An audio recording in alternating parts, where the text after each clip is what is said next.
ಬಿಜೆಪಿಯ ಬಂಡಾಯ ಪಡೆ ದೆಹಲಿಯಲ್ಲಿ ಬೀಡು ಬಿಟ್ಟಿದೆ. ರೆಬಲ್ಸ್ ನಾಯಕರು ಇವತ್ತು ಕೇಂದ್ರ ಸಚಿವ ಜ್ಯೋತಿರಾದಿತ್ಯ ಸಿಂಧ್ಯಾ, ಬಿಎಲ್ ಸಂತೋಷ್ ಸೇರಿದಂತೆ ಹಲವು ನಾಯಕರನ್ನ ಭೇಟಿಯಾಗಿ ಚರ್ಚೆ ನಡೆಸಿದ್ದಾರೆ. ಕೇಂದ್ರ ಗೃಹ ಸಚಿವ ಅಮಿತ್ ಶಾ ಭೇಟಿಗೂ ರೆಬಲ್ಸ್ ನಾಯಕರು ಯತ್ನಿಸಿದ್ದಾರೆ. ವಿಜಯೇಂದ್ರ ನಾಯಕತ್ವದ ವಿರುದ್ಧ ಸಮರ ಸಾರಿದ್ದು ದೂರು ನೀಡಲಿದ್ದಾರೆ ಎನ್ನಲಾಗಿದೆ. ಬಿಜೆಪಿಯಲ್ಲಿ ಬಣಬಡಿದಾಟ ಮುಂದುವರೆದಿದ್ದು ರಾಜ್ಯಾಧ್ಯಕ್ಷ ಸ್ಥಾನಕ್ಕೆ ಸ್ಪರ್ಧಿಸಲು ರೆಬಲ್ಸ್ ನಾಯಕರು ಸಿದ್ಧತೆ ನಡೆಸಿದ್ದಾರೆ. ಈ ಕುರಿತು ದೆಹಲಿಯಲ್ಲಿ ಮಾತನಾಡಿರುವ ರಮೇಶ್ ಜಾರಕಿಹೊಳಿ, ನಿನ್ನೆ ಹೈಕಮಾಂಡ್ ನಾಯಕರನ್ನ ಭೇಟಿ ಮಾಡಿದ್ದೇವೆ. ಹೈಕಮಾಂಡ್ಗೆ ಎಲ್ಲವನ್ನ ಮನವರಿಕೆ ಮಾಡಿಕೊಟ್ಟಿದ್ದೇವೆ. ಕೊನೆಯದಾಗಿ ಅವರು ಏನು ತೀರ್ಮಾನ ಕೈಗೊಳ್ಳುತ್ತಾರೋ ಅದನ್ನ ನಾವು ತಲೆಬಾಗಿ ಸ್ವೀಕಾರ ಮಾಡ್ತೀವಿ ಅಂತ ಹೇಳಿದರು.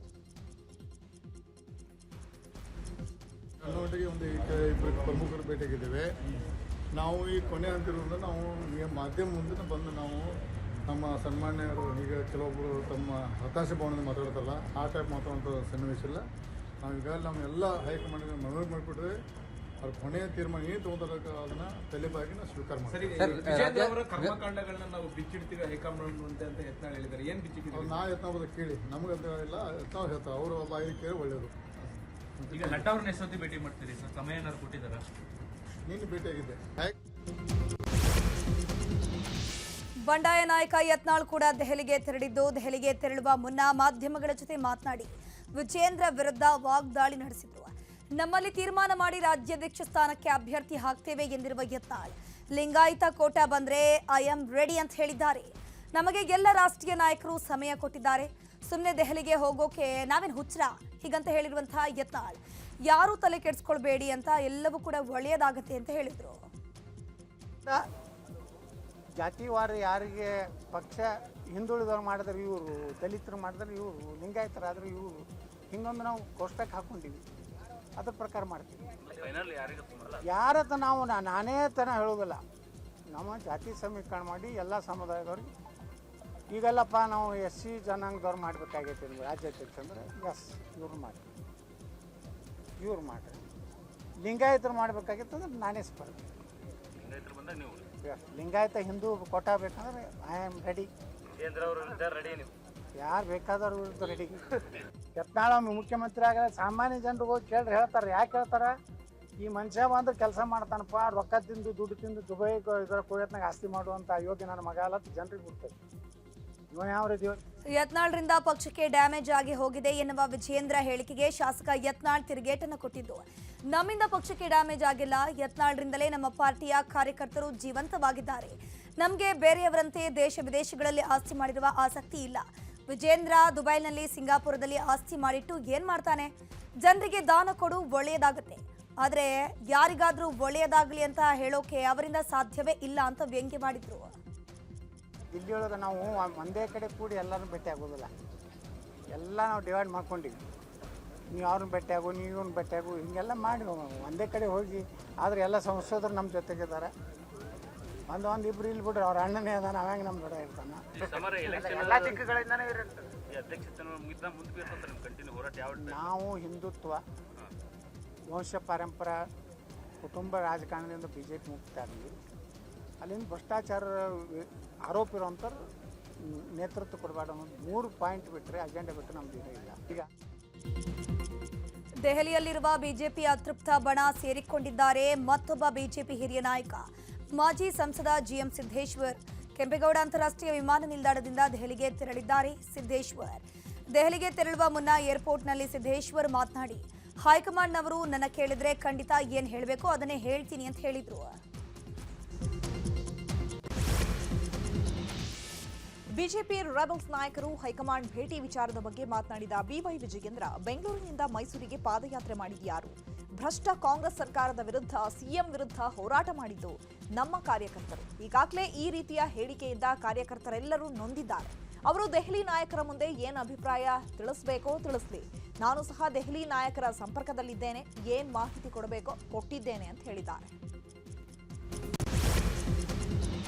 ಬಿಜೆಪಿ ರೆಬೆಲ್ ನಾಯಕರ ವಿರುದ್ಧ ಹೈಕಮಾಂಡ್ ಕ್ರಮ ಕೈಗೊಳ್ಳದ ವಿಚಾರದ ಬಗ್ಗೆ ಮಾತನಾಡಿರುವಂತಹ CT ರವಿ, ಪಕ್ಷದ ಬಗ್ಗೆ ನಮಗೆ ಗೌರವ ಇದೆ. ಸೈದ್ಧಾಂತಿಕ ಕಾರಣಕ್ಕೆ ಬಿಜೆಪಿಯನ್ನ 35 ವರ್ಷಗಳಿಂದ ಆಯ್ಕೆ ಮಾಡಿಕೊಂಡಿದ್ದೇವೆ. ಪಕ್ಷವನ್ನ ಸರಿ ಮಾಡುವ ಪ್ರಾಮಾಣಿಕ ಪ್ರಯತ್ನವನ್ನ ಮಾಡ್ತೀವಿ. ಅವರ ಮನಸ್ಸಿನಲ್ಲಿ ಏನಿದೆ ಅಂತ ನಾನು ಹೇಳೋದಕ್ಕಾಗೋದಿಲ್ಲ. ಹೈಕಮಾಂಡ್ ನಾಯಕರೇ ಹೇಳಬೇಕದನ್ನ. ಪಕ್ಷದ ಆಂತರಿಕ ವಿಚಾರದ ಬಗ್ಗೆ ನಾನು ಮಾತನಾಡೋದಿಲ್ಲ. ಸಂಕಷ್ಟ ಕೂಡ ನಮ್ಮ ಸಾಮರ್ಥ್ಯ ಹೆಚ್ಚಿಸೋದಕ್ಕೆ ಬರೋದು ಅಂತ ಹೇಳಿದ್ರು. ಭಿನ್ನಮತೀಯ ನಾಯಕರು ದೆಹಲಿ ದಂಡಯಾತ್ರೆ ಮಾಡಿದ್ರು. ವಿಜಯೇಂದ್ರ ಏನು ಅಂತ ದೆಹಲಿ ನಾಯಕರಿಗೆ ಗೊತ್ತಿದೆ ಎಂದಿದ್ದಾರೆ ರೇಣುಕಾಚಾರ್ಯ. ರಾಜ್ಯದಲ್ಲಿ ಬಿಜೆಪಿ ಕಟ್ಟಿ ಬಳಸುವ ಕೆಲಸವನ್ನ ಬಿಜೆಪಿ ರಾಜ್ಯಾಧ್ಯಕ್ಷ ಬಿವೈ ವಿಜಯೇಂದ್ರ ಮಾಡಿದ್ದಾರೆ. ದಾವಣಗೆರೆಯಲ್ಲಿ ಮಾತನಾಡಿದಂತಹ ಮಾಜಿ ಸಚಿವ ರೇಣುಕಾಚಾರ್ಯ, ಕಾಂಗ್ರೆಸ್ ಅಧಿಕಾರಕ್ಕೆ ಬಂದು 2 ವರ್ಷ ಆದರೂ ಇನ್ನೂ ಟೇಕ್ ಆಫ್ ಆಗಿಲ್ಲ. ಇವರು ಕಾಂಗ್ರೆಸ್ ವಿರುದ್ಧ ಮಾತನಾಡದೆ ಬಿಜೆಪಿ ವಿರುದ್ಧ ಮಾತನಾಡ್ತಿದ್ದಾರೆ ಅಂತ ಟೀಕಿಸಿದ್ದಾರೆ. ಈಗ ರಾಜಕೀಯ ವಲಯದ ಸುದ್ದಿಗಳನ್ನ ಕ್ವಿಕ್ ಆಗಿ ನೋಡ್ತಾ ಹೋಗೋಣ. ಡಿಕೆ ಶಿವಕುಮಾರ್ ಮುಂದಿನ ಸಿಎಂ ಎಂಬ ಹೇಳಿಕೆ ವಿಚಾರದ ಬಗ್ಗೆ ರಾಮನಗರದಲ್ಲಿ ಮಾತನಾಡಿರುವಂತಹ ಶಾಸಕ ಎಚ್.ಸಿ. ಬಾಲಕೃಷ್ಣ, ನಾನು ಹೇಳಿರುವುದು ಚನ್ನಪಟ್ಟಣ ಗೆಲುವಿನ ಬಗ್ಗೆ. ಚನ್ನಪಟ್ಟಣದಲ್ಲಿ ಜನ ನಮ್ಮ ಗೌರವ ಉಳಿಸಿದ್ದಾರೆ. ಅವರು ಕೊಟ್ಟಿರುವಂತಹ ಶಕ್ತಿ ಮುಂದೆ ಡಿಕೆ ಶಿವಕುಮಾರ್ಗೆ ಅಧಿಕಾರದ ಚುಕ್ಕಾಣಿ ಹಿಡಿಯೋಕೆ ಶಕ್ತಿ ತುಂಬುತ್ತೆ ಅಂತ ಹೇಳಿದ್ದು. ನಾನು ನಾಳೆಗೆ ಡಿಕೆಶಿ ಸಿಎಂ ಆಗ್ತಾರೆ ಅಂದಿದ್ದ. ನಾವು ಯಾರ ಬೆಂಬಲಿಗರೂ ಅಲ್ಲ, ಹೈಕಮಾಂಡ್ ಬೆಂಬಲಿಗರು. ಅವರವರ ನಾಯಕರು ಸಿಎಂ ಆಗಬೇಕು ಅನ್ನೋದು ಕಾರ್ಯಕರ್ತರ ಆಸೆಯಾಗಿರುತ್ತೆ. ಹಾಗೇನೆ ಡಿಕೆಶಿ ಸಿಎಂ ಆಗಲಿ ಅಂತ ಅಭಿಮಾನಿಗಳು ಕೇಳೋದ್ರಲ್ಲಿ ತಪ್ಪೇನಿದೆ ಅಂತ ಹೇಳಿದ್ರು. ಡಿಕೆಶಿ ಮುಂದಿನ ಸಿಎಂ ಎಂಬ ಹೇಳಿಕೆ ವಿಚಾರದ ಬಗ್ಗೆ ಬೆಳಗಾವಿಯಲ್ಲಿ ಮಾತನಾಡಿದ ಸಚಿವ ಸತೀಶ್ ಜಾರಕಿಹೊಳಿ, ಡಿಕೆಶಿ ಅಭಿಮಾನಿಗಳು ಮುಂದಿನ ಸಿಎಂ ಅಂತ ಕೂಗಿದ್ರೆ ಅದರಲ್ಲಿ ತಪ್ಪೇನಿದೆ, ಹೇಳಿ ಬಿಡಿ, ಹೇಳಬಾರದು ಅಂತ ಯಾವುದೇ ಕಾನೂನು ಇಲ್ಲ. ಹೈಕಮಾಂಡ್ ಯಾವುದೇ ಹೇಳಿಕೆ ನೀಡದಂತೆ ಏನೂ ಹೇಳಿಲ್ಲ. ಪಕ್ಷಕ್ಕೆ ಡ್ಯಾಮೇಜ್ ಆಗಬಾರದು ನಿಮ್ಮ ಹೇಳಿಕೆ ಅಂತ ಹೇಳಿದ್ದಾರೆ ಅಷ್ಟೇ ಅಂತ ಹೇಳಿದರು. ಅದಕ್ಕೆ ಸ್ವಾಭಾವಿಕ ಹೇಳ್ಬಾರ್ದು ಡಿ ಕೆ ಶಿವಕುಮಾರ್ ಅವರ ಅಭಿಮಾನಿಗಳು ಶಾಸಕರು ಹೇಳಬಾರ್ದು ಇಲ್ಲಿ ಇದೆಯಲ್ಲ ಈಗಾಗಲೇ ಹೇಳಿದಾರೆ, ಹೇಳ್ತಿರ್ತಾರೆ. ಅದನ್ನ ತಪ್ಪಂತ ಹೇಳಿಕ್ ಆಗೋಲ್ಲ. ಹೈಕಮಾಂಡ್ ಸೂಚನೆ ನೀಡಿದೆ, ಯಾರು ಮಾತಾಡಬೇಡಿ ಕುರಿತು ಅಂತ ಹೇಳಿ. ಹಂಗೇನಿಲ್ಲ, ಯಾರು ಹಂಗೇನ ಪಾರ್ಟಿಗೆ ಡ್ಯಾಮೇಜ್ ಆಗಬಾರ್ದಂಗೆ ಹೇಳ್ತಾರ ಅಷ್ಟೇ. ಪಾರ್ಟಿಗೆ ಡ್ಯಾಮೇಜ್ ಆಗ ಅದಕ್ಕೆ ಸ್ವಾಭಾವಿಕ. ರಾಜ್ಯಕ್ಕೆ ಅನುದಾನ ತರುವ ಕುರಿತು ಯಾವೊಬ್ಬ ಮಂತ್ರಿಯೂ ನನ್ನ ಸಂಪರ್ಕವನ್ನ ಮಾಡಿಲ್ಲ ಎಂಬ ಕುಮಾರಸ್ವಾಮಿ ಹೇಳಿಕೆಗೆ ಶಾಸಕ ಬಾಲಕೃಷ್ಣ ಟಾಂಗನ ಕೊಟ್ಟಿದ್ದಾರೆ. ರಾಮನಗರದಲ್ಲಿ ಮಾತನಾಡಿರುವಂತಹ ಅವರು, ಈ ಹಿಂದೆ ಕುಮಾರಸ್ವಾಮಿ ಸಿಎಂ ಆಗಿದ್ರಲ್ವಾ, ಆಗ ಬೇರೆ ಪಕ್ಷದ ಸಂಸದರು ಸಚಿವರ ಜೊತೆ ಚರ್ಚೆಯನ್ನ ಮಾಡಿದ್ರ. ಕುಮಾರಸ್ವಾಮಿ ಅವರಿಗೆ ಈ ರಾಜ್ಯದ ಚಿತ್ರಣ ಗೊತ್ತಿಲ್ವಾ? ಅವರು ಕೇಳಲಿಲ್ಲ ಅಂದ್ರೆ ನೀವು ತರಲ್ವಾ? ಮೇಕೆದಾಟು ಯೋಜನೆ ಬಗ್ಗೆ ಪ್ರಸ್ತಾಪ ಇಲ್ಲ. ರಾಜ್ಯಕ್ಕೆ ಬಜೆಟ್ನಲ್ಲಿ ಯಾವುದೇ ಕೊಡುಗೆಯೇ ಇಲ್ಲ. ನಾವು ಕಾಲು ಹಿಡಿದು ಕೇಳಬೇಕಾ? ನಿಮ್ಮನ್ನ ದಯಾಭಿಕ್ಷೆ ಕೇಳಬೇಕಾ? ನಿಮ್ಮ ಕೆಲಸ ಏನಿದ್ರು ಅದನ್ನ ಮಾಡಿ, ಅದನ್ನ ಬಿಟ್ಟು ಯಾರು ಕೇಳಲಿಲ್ಲ ಅಂತ ಕತೆ ಹೇಳಬೇಡಿ ಅಂತ ಕೌಂಟರ್ ಅನ್ನ ಕೊಟ್ಟಿದ್ದಾರೆ.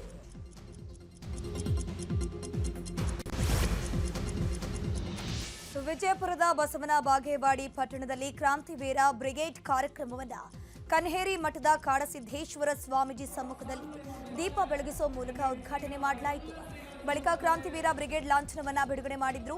ನಂತರ ಬ್ರಿಗೇಡ್ ಗೀತೆ ಹಾಗೂ ಬ್ರಿಗೇಡ್ ಸಿಡಿಯನ್ನ ಅನಾವರಣ ಮಾಡಲಾಯಿತು. ಈ ವೇಳೆ ಮಾಜಿ ಡಿಸಿಎಂ ಕೆಎಸ್ ಈಶ್ವರಪ್ಪ, ಪುತ್ರ ಕಾಂತೇಶ್ ಹಾಗೂ ಮುಖಂಡರು ಸಾಥ್ ಕೊಟ್ಟಿದ್ದಾರೆ.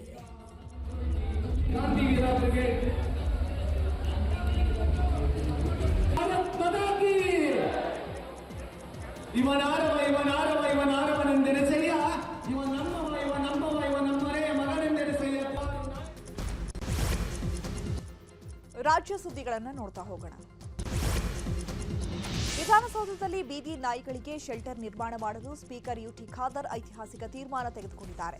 ವಿಧಾನಸೌಧದಲ್ಲಿ ನಾಯಿಗಳ ಹಾವಳಿ ತಪ್ಪಿಸಲು ಸ್ಪೀಕರ್ಗೆ ತಜ್ಞರ ಸಮಿತಿ ವರದಿ ಕೊಟ್ಟಿದ್ದು, ನಾಯಿಗಳ ಸ್ಥಳಾಂತರ ಬೇಡ, ಇಲ್ಲಿರುವ ನಾಯಿಗಳಿಗೆ ಇಲ್ಲೇ ಶೆಲ್ಟರ್ ನಿರ್ಮಾಣ ಮಾಡುವಂತೆ ಮನವಿ ಮಾಡಿದ್ದಾರೆ. ಹೀಗಾಗಿ ವಿಧಾನಸೌಧದಲ್ಲಿರುವ ಬೀದಿ ನಾಯಿಗಳಿಗೆ ಶೆಲ್ಟರ್ ನಿರ್ಮಿಸಲು ತೀರ್ಮಾನಿಸಲಾಗಿದ್ದು, ಪ್ರಾಣಿ ದಯಾ ಸಂಘಕ್ಕೆ ನಿರ್ವಹಣೆಗೆ ನೀಡಲು ಚಿಂತನೆ ನಡೆಸಲಾಗಿದೆ.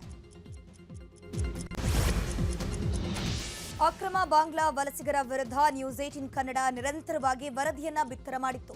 ಸದ್ಯ ವರದಿಯ ಬೆನ್ನಲ್ಲೇ ಎಚ್ಚೆತ್ತಂತಹ ಪೊಲೀಸ್ ಇಲಾಖೆ ಬೆಂಗಳೂರಿನ ವಿವಿಧೆಡೆ ಅಕ್ರಮವಾಗಿ ನೆಲೆಸಿರುವ ಬಾಂಗ್ಲಾ ಪ್ರಜೆಗಳ ವಿರುದ್ಧ ಕಾರ್ಯಾಚರಣೆಗೆ ಮುಂದಾಗಿದೆ. ಈ ಬಗ್ಗೆ Bengaluru police commissioner B Dayanand ಮಾಧ್ಯಮಗಳಿಗೆ ಪ್ರತಿಕ್ರಿಯೆ ಕೊಟ್ಟಿದ್ದು, ಬೆಂಗಳೂರಿನಲ್ಲಿ ಕಾರ್ಯಾಚರಣೆ ಆರಂಭಿಸಲಾಗಿದೆ. ಕಾರ್ಯಾಚರಣೆ ನಡೆಸಿ ಅಕ್ರಮವಾಗಿ ನೆಲೆಸಿರುವಂತಹ ಬಾಂಗ್ಲಾ ಪ್ರಜೆಗಳ ಪರಿಶೀಲನೆ ಮಾಡಲಾಗುತ್ತೆ ಅಂತ ಹೇಳಿದ್ರು. ಇದು ನ್ಯೂಸ್ 18 ವರದಿಯ ಬಿಗ್ ಇಂಪ್ಯಾಕ್ಟ್ ಆಗಿದೆ.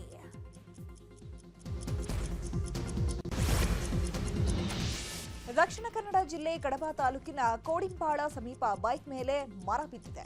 ಕೋಡಿಂಪಾಳ ಪುಳಿಕುಕ್ಕು ಬಳಿ ಘಟನೆ ನಡೆದಿದೆ. ಮರದ ಬುಡ ಒಣಗಿ ರಸ್ತೆಗೆ ಬಿದ್ದಿದೆ. ದಪ್ಪದ ಮರ. ಬೈಕ್ ಸವಾರನಿಗೆ ಗಂಭೀರ ಗಾಯಗಳಾಗಿದ್ದು, ಗಾಯಗೊಂಡ ಬೈಕ್ ಸವಾರನನ್ನ ಆಸ್ಪತ್ರೆಗೆ ಸಾಗಿಸಲಾಗಿದೆ. ಈ ಹಿಂದೆ ಇದೇ ಸ್ಥಳದಲ್ಲಿ ಮರ ಬಿದ್ದು ಬೈಕ್ ಸವಾರನೋರ್ವ ಮೃತಪಟ್ಟಿದ್ದ. ಗ್ಯಾಸ್ ಲೀಕೇಜ್ನಿಂದ ಸರ್ಕಾರಿ ಶಾಲೆಯ ಅಡುಗೆ ಕೋಣೆಯಲ್ಲಿ ಅಗ್ನಿ ಅವಘಡ ಸಂಭವಿಸಿರುವಂತಹ ಘಟನೆ ಕೊಪ್ಪಳದ ಕಾರಟಗಿಯ ರಾಮನಗರದಲ್ಲಿ ನಡೆದಿದೆ. ಸರ್ಕಾರಿ ಹಿರಿಯ ಪ್ರಾಥಮಿಕ ಶಾಲೆಯಲ್ಲಿ ಕೆಲ ಹೊತ್ತು ಆತಂಕದ ವಾತಾವರಣ ನಿರ್ಮಾಣವಾಗಿದ್ದು, ಅಡುಗೆ ಮಾಡುವಾಗ ಪೈಪ್ನಿಂದ ಗ್ಯಾಸ್ ಲೀಕ್ ಆಗಿದ್ದು ಬೆಂಕಿ ಹೊತ್ಕೊಂಡಿದೆ. ಇನ್ನು ಅಡುಗೆ ಕೋಣೆಯಲ್ಲಿದ್ದ ಸಿಬ್ಬಂದಿ ಗಾಬರಿಯಿಂದ ಹೊರಗೆ ಓಡಿ ಬಂದಿದ್ದು, ಅಗ್ನಿಶಾಮಕ ದಳ ಸಿಬ್ಬಂದಿ ಬಂದು ಬೆಂಕಿ ನಂದಿಸುವ ಕಾರ್ಯವನ್ನು ಮಾಡಿದ್ರು. ಸದ್ಯ ಘಟನೆಯಲ್ಲಿ ಅಡುಗೆ ಮನೆಯಲ್ಲಿದ್ದ ವಸ್ತುಗಳು ಸುಟ್ಟು ಕರಕಲಾಗಿವೆ.